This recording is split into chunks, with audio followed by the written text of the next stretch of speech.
Hayırlı gün istemsiz hürmetli kollegalar. Biz Kerem Tinçuri'nin 135 yıllıgına Haman'ın irekli tercümesinde Xon Kızı Turandıq spektaklinin premierasından bağışlanan matbuat işraşıqını başlap jiberemiz. Hem bizning bugungi spikerler. Fani Isnoil Oğlu Müsağitov, Kerem Tinçurin teatri direktori, Tatarstan'ın o'tkazılgan medeniyet hizmetkari, Tufan Arifullah İmamuddinov, Kerem Tinçurin teatrının baş rejissörü, Serdar Tahirullah Tahirovskiy, Xon Kızı Turandıq spektaklinin rejissörü, Rüstem Rifqatullah Gayzulin, Tinçurin teatri aktörü, Tatarstan'ın o'tkazılgan artisti hem Xon Kızı Turandıq spektaklinde tüp rollerini boşqaruşlarının birisi Hasanova Adila Rashid kızı, Tinçurin teatri aktrisi hem Turandıq rolün boşqaruşu.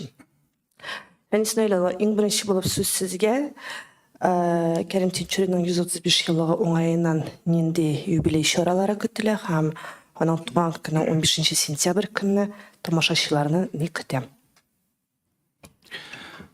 Hayırlı gün. Mine bizden Kerem Tinçurin'in 135 yıllık юбилейі de kelip jite uzaklamay. Bilgenigizce 15 sentyabrda yıl sayın biz özümüzün sezonuna şu sentyabrın ortasında türlü şaralar bilen oşup jiberemiz. Bu yıl indi bizning bu Kerem Tinçurin'in 135 yıllığına ederliginde köpten baraydı. Biz ana indi tege sezon başlanganda başlap jiberdik hem bu yıl boyunca alıp barabız. Türlü flешмобlar, leksiyalar, türlü questlar Tinçurin'e bağışlangan. Hem bizning 15 günü saat 10'dan 11'ge katlı Arxangel ziratında Kerem Tinçurin yerlengen orunga indi biz yıldagıça çiçekler koyacakbız. Hem 11:30'dan 12:30'ga katlı biz Kerem Tinçurin büstüne çiçekler koyabız. O Tinçurin parkında. Hem 16:00'dan 17:30'ga katlı biz Kerem Tinçurin foyesinde Kerem Tinçurin'in nesil şeriyeresinin prezentasyonu uzdurabız. Hem 17:45'ten 18:25'ge Kerem Tinçurin teatrı kamera orkestrinin teatr foyesinde indi çıkış bula. Teatr muzeyinde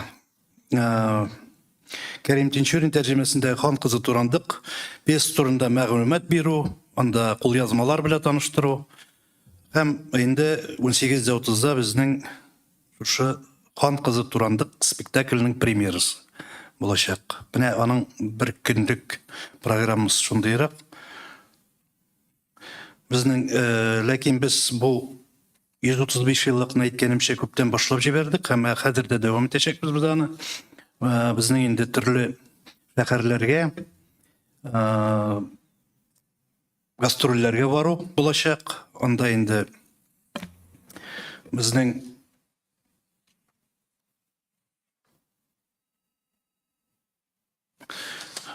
Moskvaga da, onda o'zimizning regionlarga da chiqib bo'lajak. Hem Tatarstan'ı köpkene rayonların yürüp kaytacakbız. Hem tağı bir eski alırga gerek. Biz oyak basabız indi. Hazır özümüzning 90 yıllıkını uzduru çırına 6 noyabrdan soň 6 noyabrda bizge bu yıl 89 yaş tola. Hem 90 yıllıkka biz kirip ketebіз. Hem ona da әзірлеушілерін алып барашақпыз. Тағын инdirekt сұраулар болса? Sıralar bolsa yaňadan jurnalistler olaryň sizge ýollar. Tufan söz sizge ýaňa sezondan indi premieralar kütüle, olar neçe bolajak? Hayırlı günler. Bizning eng birinchi premyera endi 15 sentyabrda Xon Kızı Turandıq spektaklinden başlanaydı. Anları bizning oktyabr ahırında bizning balalar için akiyet şağa. Anlara endi bizning planlarda noyabr ahırında şiğarga робот белән инде безнең Апуш бергәләп без эшлибез Тукай музее белән инде андагы робот Апуш исемле робот татарча сөйләшә торган робот белән инде премьера чыгарга тиеш. Аның пьесасы хәзерге вакытта языла. Аннары Идигей спектакле декабрь башында һәм декабрь ахырында инде декабрь ахырында яки анда 23 елның башында инде безнең Ашины Ркайл Зайдулланың чыгарга тиеш инде. Тагын калган премьералар инде biz уйлыйбыз әле нинди режиссерларны, нинди авторларны аларга, шуңа күрә бу ярты елга шундый безнең тыгыз эшләр алып баралар. Бик зур рәхмәт. Сәрдар, сүзне инде сезгә тапшырыйк. Хан кызы турындыкның беренче куелышы түгел, әлеге куелышта нинди яңалыклар көтә тамашачыларны, нинди алымнар бәлки, белмим, сәхнә бизәлеше ягыннан, я булмаса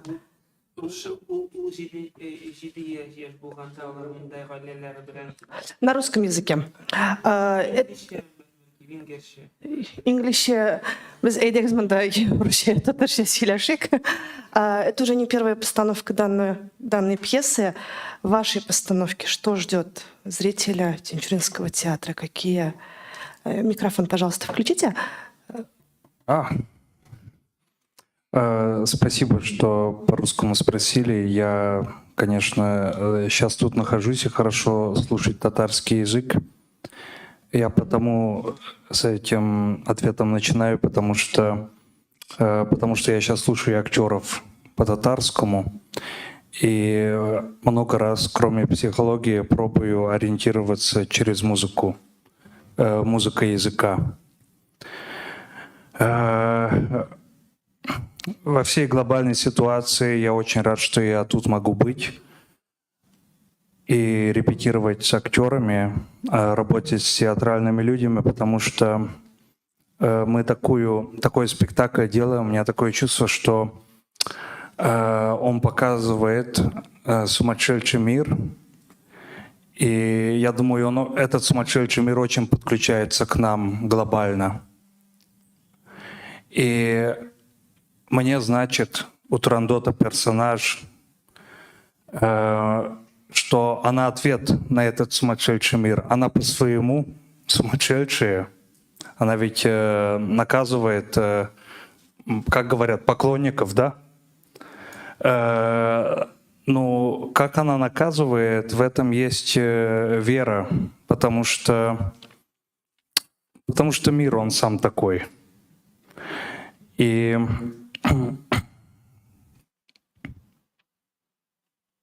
ну да, так. Может, вы еще что-то хотите, именно до журналистов донести? Это ведь ваша уже не первая постановка в Татарстане. Нет, надеюсь, не последняя. Да, мы тоже на это очень надеемся. Именно с коллективом театра, как у вас сложились взаимоотношения, как проходили репетиции, подготовка, премьеры? Еще проходит. Сейчас чуть-чуть надо нам собирать все детали очень быстро, хорошо, потому что время всегда, знаете, в театре и на репетиции всегда меньше и меньше. Идеальной репетиции никогда нету, но есть моменты, которые держат сердце. Я сейчас и с новыми актерами работаю. Конечно, мне это всегда больно, что со старыми не встречаюсь, иногда там встречаюсь в коридоре. Ну, рад, что могу узнавать новых актеров, потому что, как сказать, хорошо видеть, что такой цветной этот коллектив. И мне даже то радует в этом театре, что во всех что-то есть интересное, во всех, с которыми я досюда работал. Они все составят спектакль. Может быть, кто-то в конце будет играть потрясающе, может быть, кто-то будет хорошо играть по-разному. Но они все дают энергию, чтобы этот спектакль родился. И, ну как сказать, хорошо искать, хорошо быть в present, тут, здесь и сейчас, когда репетируем, и понимать, что мы сейчас что-то находим, это самая большая радость. Потом иногда я вижу перед собой, что надо какой-то результат нам сделать, надо что-то показать, конечно, в конце спектакль. И вот это парадокс, что надо в конце что-то показать, но надо, чтобы сейчас ты что-то нашел. А ты только тогда можешь что-то найти, когда забудешь, что тебе надо что-то показать. То есть находиться в процессе здесь и сейчас. Спасибо большое. Оделия, сөз сізге, бұл сіздің бірінші зор роліңіз. Әзірлік кешек барды. Доқынан отырында сұрамын ойында тегі бик банал ебірлек міне әлігі рольға әзірленгенде бәлкін ендір шығанақлар айырым үйренгенсіздер, ендір қызық хәлләр болғандыр. Хәерле көннәр, рәхмәт сорауыгыз өчен. Чыннан да ул бик кызык процесс. Чөнки үзең һәм синең персонажың алар ике төрле. Һәм үз персонажыңа килгәндә сине җентекләп бөтен нинди кечкенә вакытта аның хәлләре булды, нинди гаиләдә ул үсте, ни өчен ул шундый, ни өчен ул иратларга шундый мөнәсәбәттә, ни өчен кем аларга хыянәт итте. Менә шундый сорауларга җавап биреп, үз-үземә, үз персонажыма әкрен генә мин аны шундый үз образымны тудырдым. Һәм бик зур рәхмәт режиссерга, чөнки ул миңа юнәлеш бирде, ул миңа булышты, нәрсә күрсәтергә теләгәнен, нәрсә ни өчен икәнен ул миңа сораулар бирде. Шул сорауларга мин персонаж аша ачтым һәм нинди образ туганын сез 15-16 сентябрьдә күрерсез. Рөстәм, сез Акбулат ролендә, сездә үз ролегез турында кыскача гына сөйләп үтсәгез. Хәерле көн, Акбулат ул безнең татар версиясында дип әйттек, инде ул безнең театр версиясында ул оригиналда ул панталоны. Нәрсә дип әйтәсе килә? Бу очракта иң мөһиме, мин хәзер үземнең рольне айырып әйтмәс идем, чөнки алар бар бөтенесе дә бер-берсенә бәйле, үрелеп бара. Минем өчен бүгенге көндә иң мөһиме эш бара, процесс бара, театр кайный. Һәм менә гадәттә әйтик, күбрәк вакыт бирелгәндә спектакль куярга, анда шул ук әйбер эшләнә шикелле. Монда шул ук әйберләр эшләнә, тик барысы да бер юлы.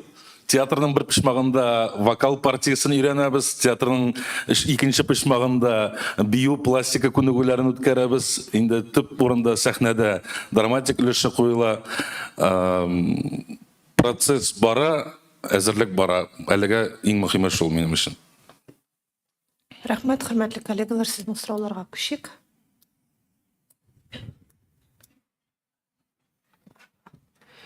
Сораулар булмаса, мин теге берничә мәгълүмат әйтәм инде, ни өчен хан кызы турында без алындык. Ну, беренчедән ул Кәрим Тинчурин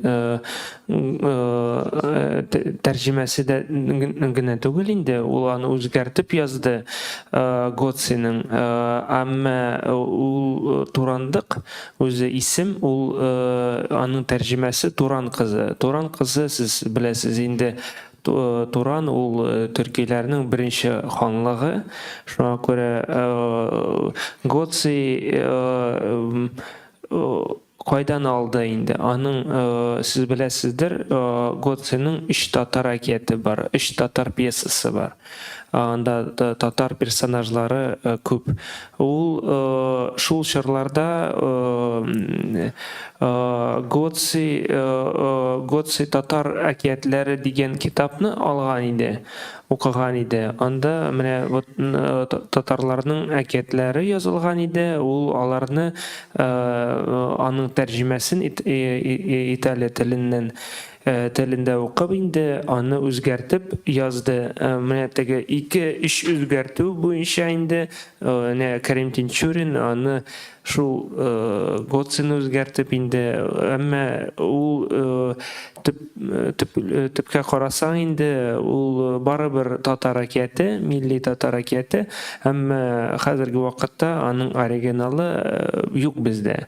Шуңа күрә икенче куллардан Гоцидан шул безнең татар әкияте безгә кире кайтты. Шуңа күрә Тинчурин аны менә үзенчә инде үзгәртеп biz 135 еллыкны шуның белән ачырга уйлаган идек.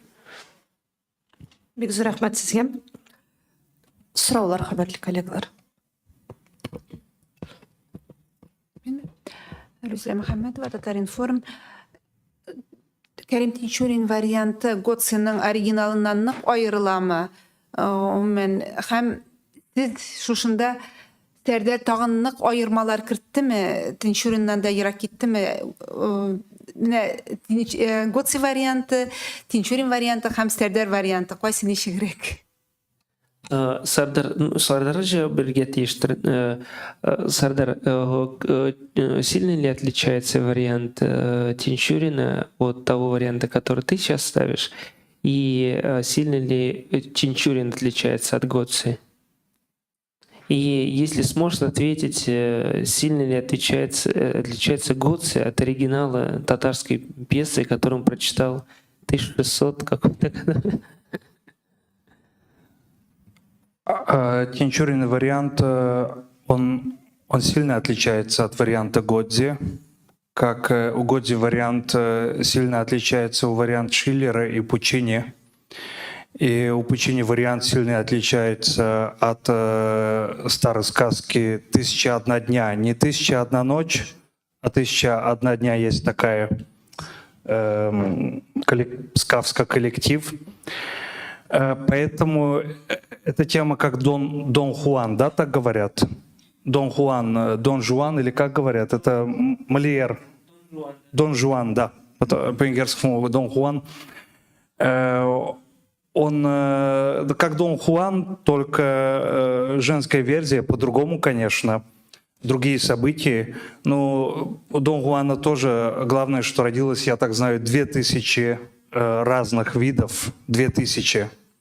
И поэтому этот персонаж, эта драма, эта тема, она встает коллективная для всех, для людей, глобальная и архетипичная. Это так хорошо говорю?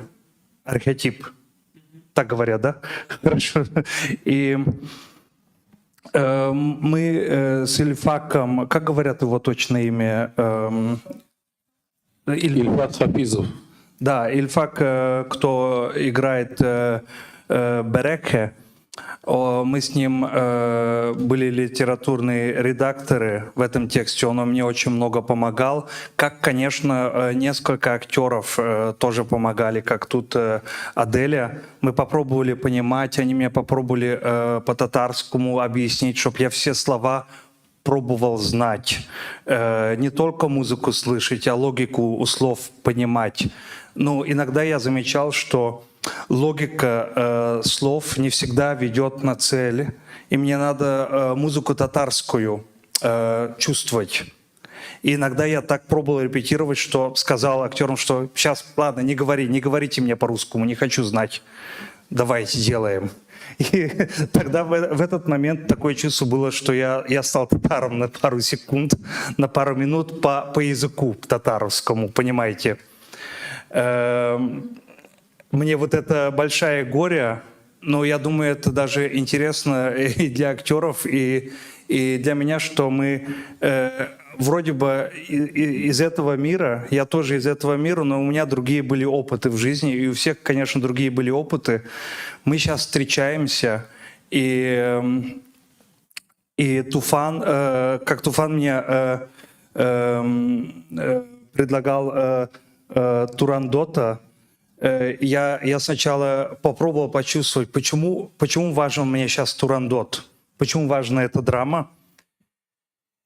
И я подумал, что не из-за Годзи, не только из-за Чинчурина, не только из-за 1001 дней, не только из-за чинчуринской труппы, не только из-за татарской земли, а из-за того, потому что в этой драме есть что-то такое, которое разноцветное, и эту разноцветность мы понимаем в тот момент, как это вместе может работать.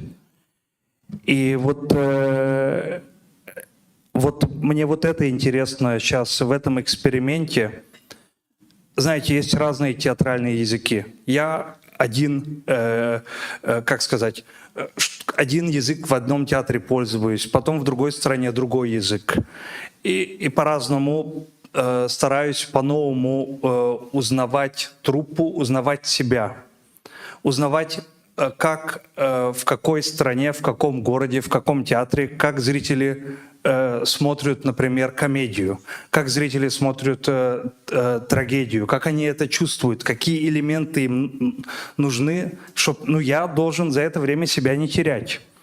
И мне вот сейчас об этом и речь в этом спектакле, что как я могу эксперимент такой провести, что попробую что-то новое из себя принести, которое я досюда не чувствовал, и что-то понять из этой культуры, где я давно уже не жил. И я думаю, у театра первая задача то, что мы не должны, как говорят, зрителям, мы должны зрителей понимать внутри, а не снаружи. Снаружи, я так думаю, это как мыльная опера. Всем зрителям нравится мыльная опера. Бразильские, знаете, эти, мыльные сериалы, знаете. Но мы все знаем, что это не Шекспир. Это по литературное, по культурное, это не самые хорошие сериалы или фильмы. Но зрители обожают.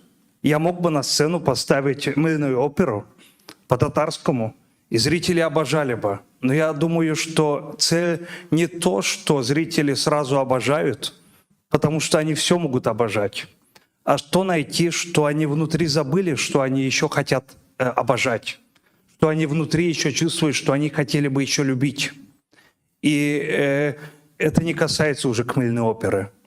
И я думаю, у нас есть такая цель, что тут мы так строим эту музыкальную трагикомедию, что есть комедические элементы, но сама тема, сама текст, что она рубит у людей голов, так начинается сама событие. Это трагичное. Но гениальность в том у Годзи и у Чинчурина, что они могут раскрывать комедию. И я хочу комедию сейчас находить, как это получается. И мне поэтому этот эксперимент сейчас важен с актерами, что новый театральный язык, мне надо верить, может быть, не сделаем новый театральный язык, но в тот момент, когда мы делаем, мы должны верить в том, что мы сейчас новый театральный язык сделаем. И так попробуем риск сделать и дойти до зрителей сердца. Не до зрителей мозга, которые любят мыльные оперы и сериалы, а до зрителей сердца, которые слушают музыку. Это важно. Это так понятно? И по этим событиям мне тема и проблема, о чем Турандот речь, мне такая же важная, что это Годзи или Чинчурин писал. Мы делаем смесь делаем. Это Чинчурин, но мы пользуемся Годзи элементы, иногда минимально пользуюсь Пучини. Ну, это мы будем. Это сейчас наш турандот. Спасибо большое. Еще вопрос, да, пожалуйста. Симбика журналы, Дуфан Афенди, сізге сұрауым, премьераны сіз баш режиссер боларақ ник өзіңіздің спектакль белән башлап җибәрергә теләмәдегез, әнәк менә Сәрдар Әфәндегә тәкъдим иттегез бу спектакльне куярга. Гомумән сездән без премьералар көтеп алачакбызмы? Бу сездән рәхмәт. Biz идегәне куябыз, ул мин аны куям инде, беренчедән, икенчедән шул софт татарча дип аталган теге робот белән софт, не софт, а софт татарча дип аталган спектакльне инде мин ансын да куям, икенчесен. Мин монда килгәндә инде театрга безнең минем иң төп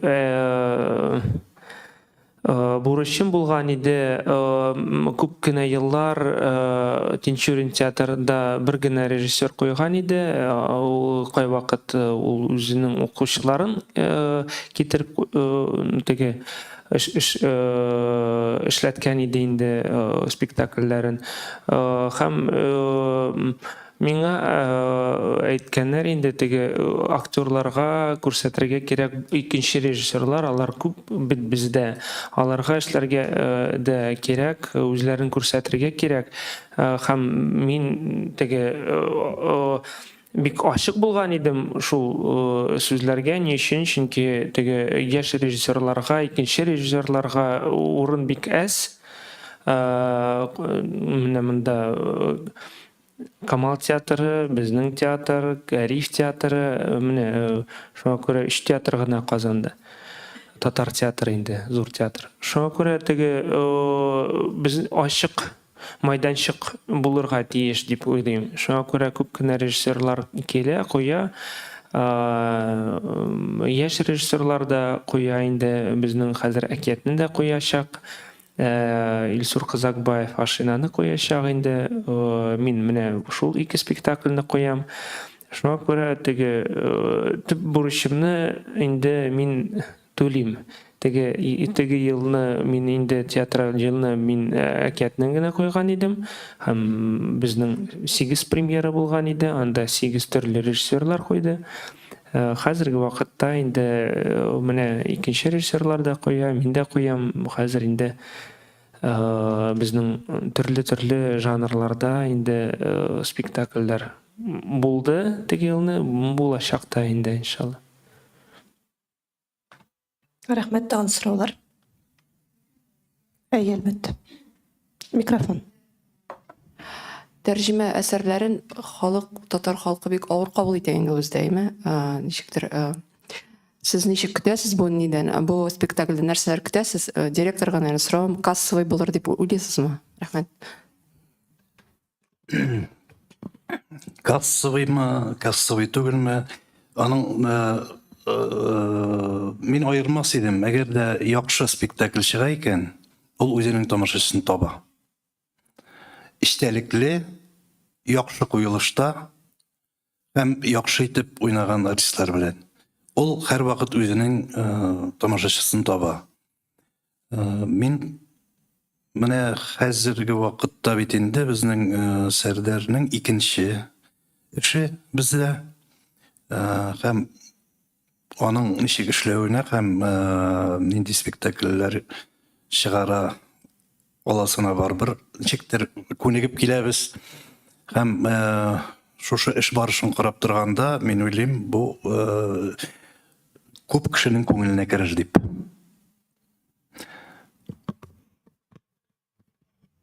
Рәхмәт, тагын сораулар.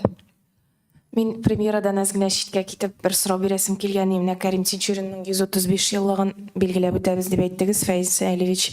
Белгәнемчә, сезнең Кәрим Тинчурин заманында сезнең туган як каршы якларында да булган. Үзегезнең бәлки аның исеме белән бәйле нинди булса шәхси хатирәләрегез бардыр. Менә шулар белән бүлешегез әле. Чыннан да мин 2003 елны әлдә хәтеремдә минем күрше авылдагы Күтүк дигән авыл бар. Без Казанбаш мәктәбендә укыган идек. Шул авылдагы 90 ничә яшьлек булды, 93 яшьлек бугай. Бер бабай керде. Һәм ул сөйләп күрсәтте Кәрим Тинчурин белән Салих Сәйдәшевның икесенең велосипед белән кайтып, шушы ике авыл арасындагы тегермәннән башланып китә торган Кандыр буе пьесасын язганын. Икесе дә шунда берсе язган инде музыкасын, икенчесе пьесаны язганнар һәм прототипларын, бик күп кенә прототипларын мин аларның соңыннан таба башладым. Минем өйдән ерак түгел генә Гариф Ахуновның әтисенең кабере. Анда 3 кешелек зират ул кичкенә генә. Һәм шул вакытларда бер прототипы коммунистны сәнәк белән чәнчеп аттылар дигән сүзләр менә шушы Гариф Ахуновның әтисенә килә икән. Күп кенә кызыклы әйберләр, истәлекләр килеп чыга башлады. Менә шулай карый башлагач, чыннан да Кәрим Тинчурин белән Салих Сәйдәшев алар аерылышсыз булганнар, алар гел бергә велосипедлар белән барып, төрле Татарстанның монда төрле җирләренә барып, берсе пьеса, берсе музыка яза торган булган. Аларның менә тандемы шундый нәкъ булган дип әйтәсе килә. 90 ел тулгач инде без театрга бөтен кешегә велосипед алабыз да, менә Татарстан буйлап велопробег эшлибез. Менә бу Турандутта да анда бер генә кешелек түгел, 2 кешелек велосипед бар. Тагын сораулар? Сорау Рөстәмгә. Рөстәм, сез бит инде безнең тамашачыны яхшы тоя торган кеше име? Тамашачы белән актив эшли торган, эстрадада, радиода бөтен яклап. Менә бу спектакльдә нинди тамашачы киләчәк? Төп тамашачы һәм ул җылап кайтып китәчәкме, көлеп кайтып китәчәкме, турандыкны сүгеп кайтып китәчәкме? Ничек күз алдына китерәсең тамашачының реакциясын? Минем бу хакта шуннан да уйлап караганым бар. Нинди тамашачы киләсен әйтә алмыйм. Әлбәттә, безнең театр белән кызыксына торган тамашачы килер инде ул. Монда трагик-комедик әкият булгач, көлә торган урында булыр инде, елабук шешенмәсләр дип уйлыйм. Тик ниндидер шоу элементы дисәм дөрес булмый инде. Менә тулайым бер утка бай булган, пластикка бай булган бер продукт күреп, таң калып, таң килергә кирәк икән бу театрга дип китерләр дип уйлыйм анда без. Дөресрәк итеп әйткәндә, җылый-җылый көлерләр, көлә-көлә җыларлар. Нәкъ татар тамашачысы ярата торган кебек. Тагын сорауларыгыз булса рәхим итеп.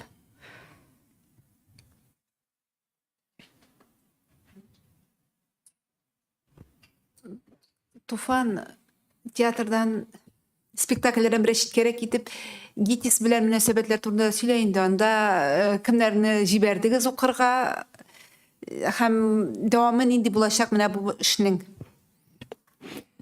Әйе, без бу елны инде ГИТИС ректоры белән Заславский белән күрешеп сөйләштек. Без нәрсә турында инде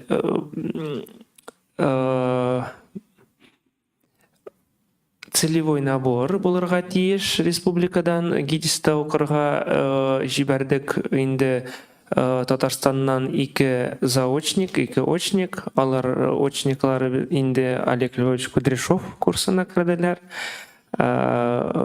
Заочниклар инде заочникларда керделәр.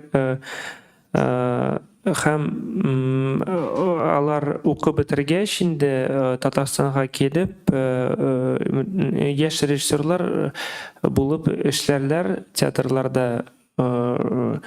Шулай уйлыйбыз, өмет итәбез инде, чөнки без яшь режиссерларга карасак, алар безнең юк диярлек. Без менә кем бер 3-4-5 бәлки режиссерны гына әйтә алабыз. Аннары 20 яшьлек яшь режиссерлар юк инде. 20 яшьтән 30 яшькә хәтле менә шундый яшь режиссерлар юк бездә. Шуңа күрә шул проблеманы ябыр өчен инде республика президенты һәм менә Министерство культуры Ирада Хабизянна, Руслан Нургалич һәм Заславский алар өчесе күрешеп аннары инде сөйләштеләр. Менә мондый әйберне ачырга инде целевой набор. Хәзер безнең бу елнында без режиссерларны җыябыз. Алар 1 ел укыйлар, аннары ГИТИСка керергә инде, анда бөтен кеше керә алмый инде. Ул син целевой набор булгач инде 100% кермисең. Шуңа күрә аны тырышырга кирәк, укырга кирәк 1 ел, аннары әйбәт булса инде теге профессорлар алар алалармы юкмы әле теге белгесез. Әмма бу елны 3 заочник, 3 очникны без җибәргән идек. Икесе анда да монда да керделәр инде. Шуңа күрә без көтеп калабыз. Заочниклар инде алар үзләре театрларда эшли алалар хәзерге вакытта. Аларның берсе инде безнең театрда беренче театр спектаклен куйды. Алар лабораторияларда да куйганнар иде безнең.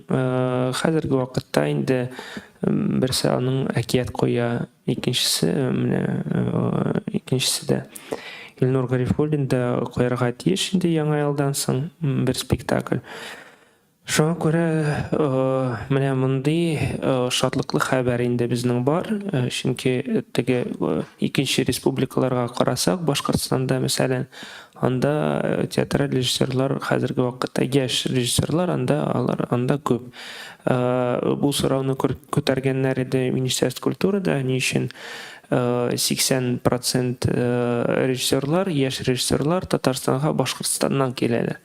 Менә шундый чыгу юлын таптылар инде. Үз кадрларыбызны үстергә тиешбез.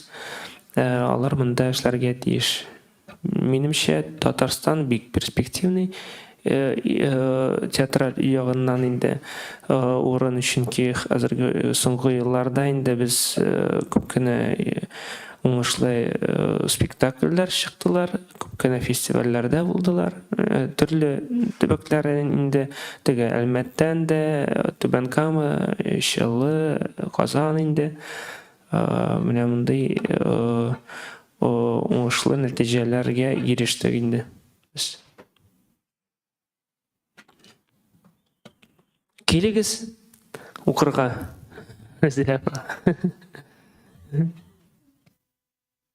Бер сорау Идегәй буенча рольләр бүлү башландымы? Идегәй роленә кемне алу күздә тотыла? Миңа да кызык бу сорау. Һәм тагын бер сорау әйтеп куям. Быел яңа артистлар кабул ителдеме? Идеге пьесасын инде минем план буенча инде 13 сентябрьдә без бетерергә тиеш. Һәм аннан башлап инде теге кемне уйный, аннары уйлап бетерербез беренчедән. Җавап бирдем. Ләкин кандидатуралар бармы?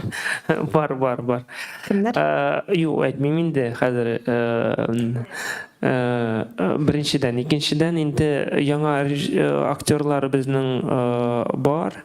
Менә Адилә, мәсәлән, Алмаз, яшь актерлар, әмма хәзерге вакытта без аларны тулай бер ставкага ала алмыйбыз. Беренчедән алар студентлар безнең. Икенчедән тагын безнең Фәрхәт киткән иде, яшь артист укырга Мәскәүгә. Шуңа күрә теге без эзлибез аның урынына берәр яшь егетне. Кандидатлар бар, аларны хәзер карыйбыз бергәләп. Закламый, ансын да алырбыз инде. Бу ставканы ябырбыз. Тагын сораулар булса, рәхим итегез, хөрмәтле коллегалар. шуның белән сораулар тәмамдыр.